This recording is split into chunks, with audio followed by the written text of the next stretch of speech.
Tamasha é importante mesmo para que o local que é tópico de bullying.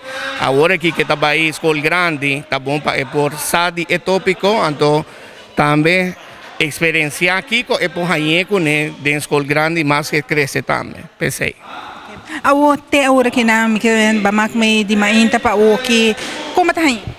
A minha coach William Evers hace un tremendo trabajo que mucha nana, en primer lugar, explicando nan para medio de huelga, kiko un bullying ta, con nan po defender na mes de bullying, anto esencia de que ora que nanta junto na unión para nan para bullying.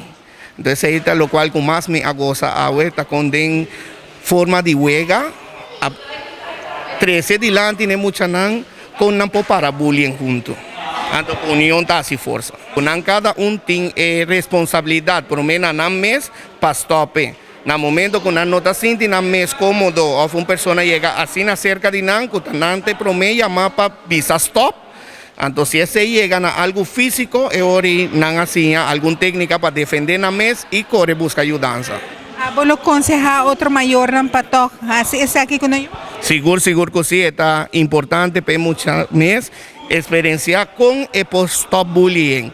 Para não vai ser a su mês, sino estén para su mês e sacam para defender su mês, em caso que hanya que saque.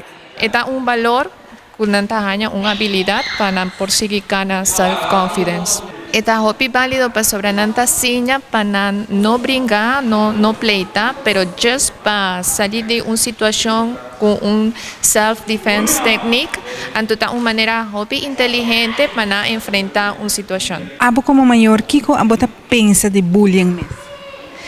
Bom, esta, mi parecer, mi opinión personal, está algo que también for the ekas. Ta manera mayor nan porta timbia nanta trata eyunan of nan tawa que yunan ta actúa para nan enseña seca otro, pero nan nota toma remedio na casa, donanta laga yunan sigue bai así mesun cos ku otro yunan, no, ku otro muchanan. Anto eta un cos que nos mester para na cas mes, anto ayuda nos para también por hanya habilidad para ayudar a otro muchanan para stop el bullying.